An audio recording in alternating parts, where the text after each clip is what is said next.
Hello, welcome to the end of week one. Actually, we're in week two now. My goal through this video is not to go a lot because I seem to do those in these videos. So call me out if I do it too much. Anyway, I just got done grading your papers.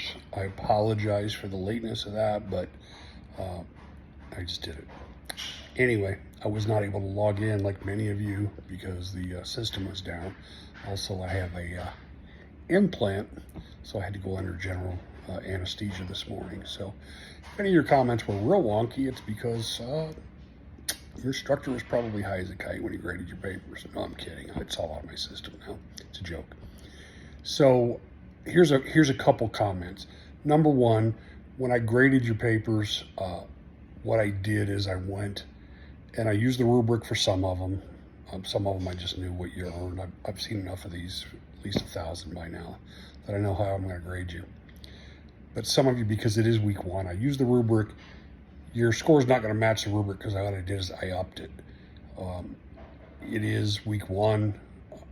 The goal is to teach you, not expect you just to know all this stuff. So I want to work with you as you write.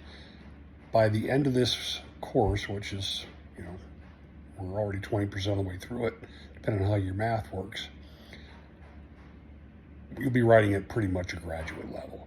And that's not to scare you or to threaten you, that's just to tell you that's the level we're going to get you to. So take a look at those videos. I linked several videos into your feedback. I've got videos threaded throughout the course. Take some time because those are based on the feedback from literally hundreds and hundreds, if not 1,000 student papers, and these are the patterns that I see over and over again. If you watch those videos, you should do pretty well with your future classes, your future work. You should sail through any 200, 300, 400 level courses in the future because I want you writing at a graduate level. Not because I'm being mean, it's because it's a goal that we can achieve. Here's some main things to work on. Number one, this is college. Book reports are junior high. I'm not trying to put anybody down, but if you just go do research and you puke it up on the paper, no, what does it mean? Who cares? So what? Why? How does this apply to you? How does this apply to your church, your family, your community? Why is this important? So what? What does this matter? Do that critical thinking, that analysis piece. So here's the best example I've got. I had a student once at CCU that worked in recycling. And the student came up with a thesis that all this green technology, although it's great and it's good for the environment, may be bad for historians because just like the papyrus was back in the Egyptian days, a lot of this media, like these CD-ROMs that are done on green material, are biodegradable. And we're going to lose a lot of our history because a lot of our archives are on biodegradable stuff. So the student took ancient Egypt and he applied it to today in a new way.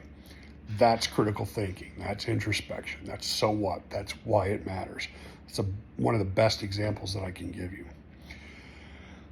As far as your thesis goes, as far as any work you do, don't write for me in that I don't want you to write to agree with me philosophically, religiously, anything else.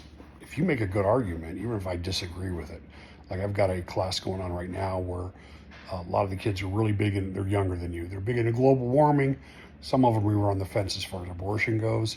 That's a tough pill for me to swallow. But if they make good arguments and they've got data to back it up, I give them credit. So this is not a echo chamber where you're going to tell me and your peers what you think we want to hear. If you've got an opinion and you can back it up, go for it. I don't see that being a big issue with this group, but just FYI.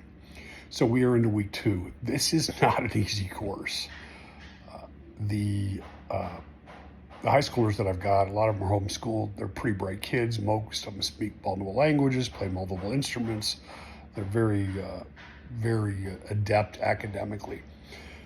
They also don't have full-time jobs and families to raise. I know what you're thinking, and I agree with that. But at the same time, they've got 12 weeks to do this. You've got 5 weeks. There is no coast time. There's no time to pick your feet up. There's no time to catch your breath in this course. I didn't design that part of it. I can't apologize for it. It's doable, but if you don't log onto your computer, if you coast for a couple days, it's going to eat you up. Guarantee. I've seen it happen. So don't do that. Don't take a break. Don't pat yourself on the back. Don't rationalize taking a day or a week off and coasting, it will eat you alive, because literally every hour that ticks by in this course is a percent of the course. So it will eat you up, I promise you. So be vigilant, stay focused. I'm a text or phone call away. Office hours this week are probably Thursday and Friday, all day or all evening. I should be around. So just reach out, give me a call or a text or FaceTime or whatever, we can talk. Now remember, I'm on your side. So some of you, according to the rubric, you got a 61 or 62, but I awarded you a 64, 65 because I don't want to discourage you. And it is week 1. In week 3, 4, and 5, I'm not going to give you those extra points, but right now, there's no reason to do that to you. If you're not giving the information, if you're not giving any feedback, it's really kind of hypocritical of me to punish you or take points away. So that's the scoring. A couple of you just nailed it. You've had other courses, you're just tuned in academically, you probably do my job at some point, and I'm not trying to be funny, you're just wired for this stuff. You know how to look at a rubric, you know how to analyze it, you self-grade, you self-evaluate, you do a good job. The rest of us are going to get there, I promise you that. So with that in mind, I'm going to cut it off. I think I only did like 15 ums in this, so I'm working on my public speaking. I can always work on that.